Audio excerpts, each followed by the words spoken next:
Hello friends, how's it going? It's me, Betty Jean. I'm doing a video today that I've never done before. This is a little off-brand for me, but I kind of felt like doing it, you know? I wanted to chat about my favorite neutral palettes. I know, shocking, right? Now listen, I don't play with neutrals that often, but when I do have some absolute favorites in my collection, and I thought it could be fun to chat about. Because maybe you're like me, maybe you mostly wear grungy, colorful makeup, but on the occasion, you need to wear neutrals or want to wear neutrals for whatever reason, and I figured I would give you my favorites. Now, I was initially going to do a top 10, but when I was looking at my collection, I'm pretty sure I only have like 10 total, so that felt like a cop-out. So I actually narrowed it down to my actual favorites, which are 6 of them. These are the 6 neutral palettes in my collection that I love with my whole heart. I don't see myself ever decluttering these, and these would definitely be the ones I would gravitate towards if I'm planning on doing something neutral like I did today. Speaking of which, I did film this look, of course. It should already be up on my Instagram by the time this video goes up. And as far as my accessory details, these earrings were actually a gift last year, so I'm not sure where they're from. This necklace was also a gift from my in-laws, but this is the Jordan ponytail from insert name here. So yeah, we're gonna hop into it and chat about my favorite neutral palettes. I don't have these in any particular order. We're just gonna hop right into it. I guess we can maybe just start with what I'm wearing today, which was my favorite neutral palette for the longest time. It did get beat out recently, but I still love this palette so much. It is my Colourpop That's Taupe palette. I don't know what it is about this little palette, but it makes me really happy. I remember when I got sent the That's Taupe collection back in like 2020, I think it was. I was just so shocked at how much I freaking loved this, not even just this palette, but the whole collection. I feel so beautiful when I wear this palette. I don't know what it is. I love the look I created today. I am a sucker for cool tone neutrals. So if you're here looking for like warm neutral recommendations, this isn't really the video for you. I have one I'm gonna talk about, but for the most part, I'm a cool tone neutral girly. And this is one of my absolute favorites. It's just the perfect gradient for me. I love the shimmers in here. I love the addition of the Super Shock shadow. I've had this palette for a couple years now and it's still super wet looking on the lids. I love this palette. I've gotten a lot of use out of this one.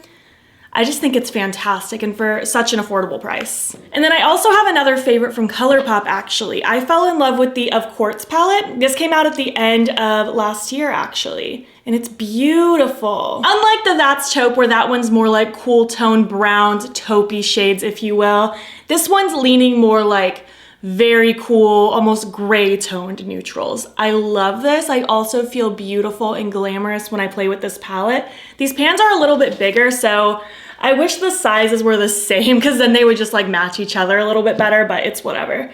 Again, there's a really good gradient in here from light to super dark. I love the different shimmers that are in here as well. I feel like I just have everything I need to create a really glamorous look. I can create something super light and airy or something super smoky and dramatic.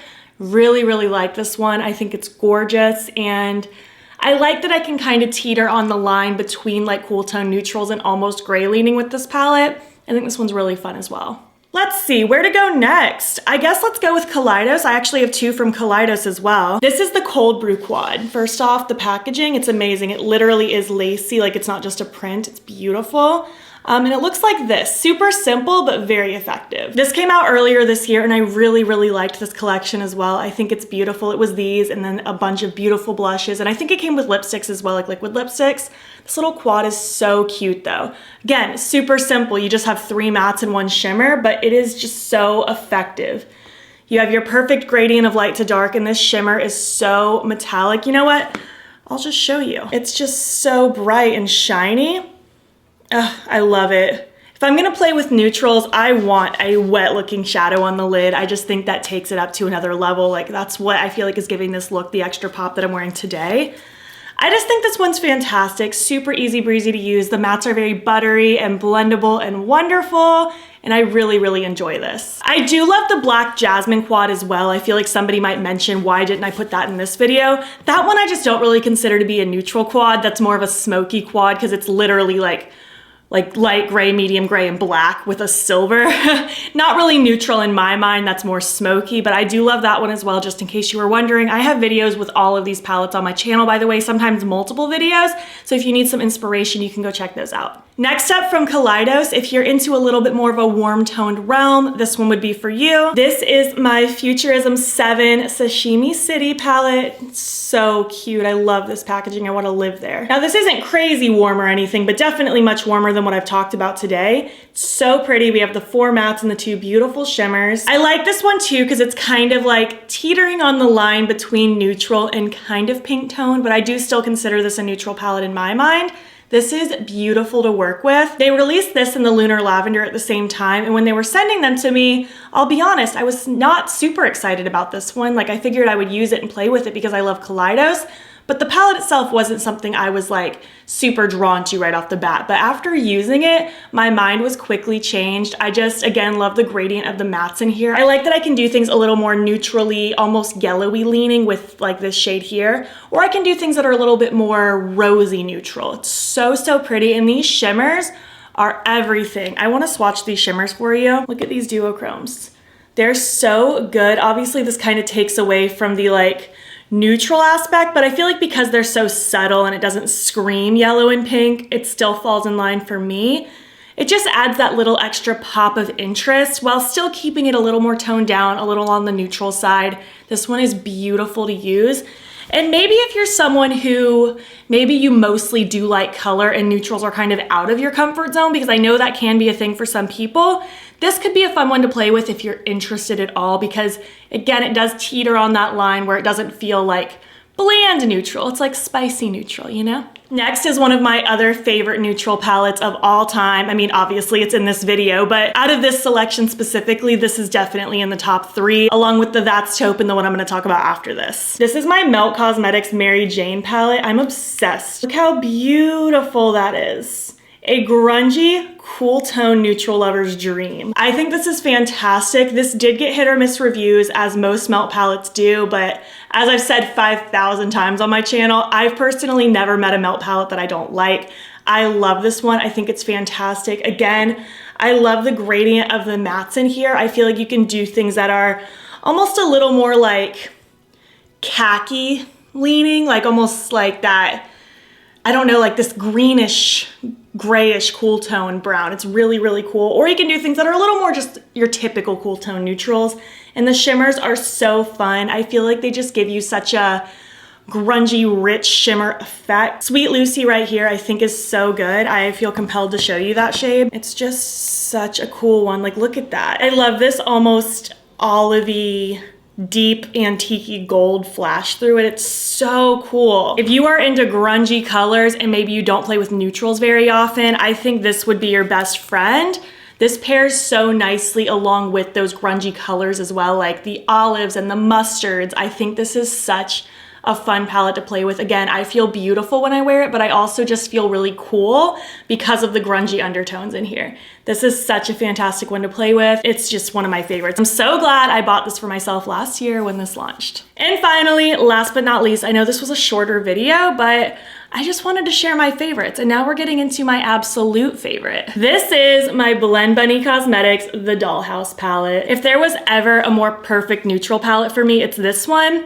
And in case you've never seen the inside before, brace yourself, because it's definitely teetering on the line of not neutral, but it's perfect neutrals for me and maybe for colorful makeup lovers out there. It looks like this, and again, I know what you're thinking, Betty Jean, there are lots of colors in there, but I feel like it's the perfect combination of neutrals with those grungy, muted, almost garden tones. This is neutrals with a twist if I've ever seen one. I can definitely do really beautiful neutral heavy looks with this, but I can also play with those pops of color, or if I just don't even feel like doing neutrals at all, I have those as well. I've traveled with this one a few times because I truly get the best of both worlds here. I can do things that are just a little more soft, just your neutral vibe, but I can also do things that are very smoky and deep, grungy, colorful, and also neutral. It's a good combination of all of those. I know I already recommended the Kaleidos Sashimi City one already for those of you who like color but maybe want to delve into neutrals. I think I'd probably recommend this one first, honestly, because it truly is the best of both worlds. You get the perfect mix of both, and I just absolutely love this one. I know some people are gonna think this is hella cheating putting this in this video, and if that's the case, then that's fine. Just pretend this one doesn't exist, and then you have my other top 5 favorites. But in my heart, I consider this a neutral palette. When I think of my neutral palettes, this one comes first to my brain. I just know that I love this one. It's truly my personal favorite neutral palette, my perfect neutral palette for a colorful, grungy makeup lover, and I wanted to share it with you. So yeah, these are my top picks for my favorite neutral palettes in my collection.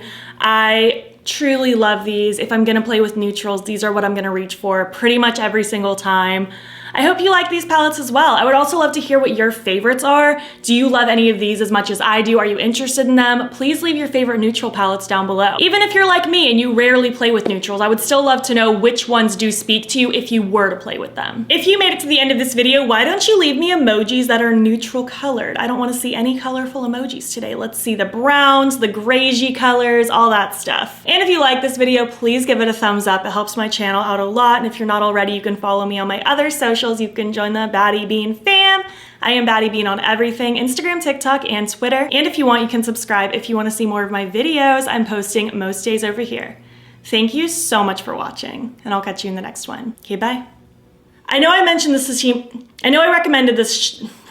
I cannot say Sashimi City. I still can't say it. Who is weed whacking right now? I'm like 2 seconds away from being done filming. Didn't you get the memo that I was working today? Thank you very much. This is painful. Like, if this would have happened just like 2 minutes later, I wouldn't be sitting here holding this palette waiting for you to leave. And I could be done filming and we could both be on our merry way. Oh my gosh. Why? I mean, it's definitely not as bad as my old apartment. If you know, you know. Lawnmower Man was like stalking me. I swear it was every single time I filmed, no matter what day, no matter what time. This is very infrequent, but still horrible timing, you know? Like I was literally gonna be done filming in like 2 minutes. Don't mind me just sitting around for 5 minutes doing nothing while I wait for you to leave. We don't even have a yard.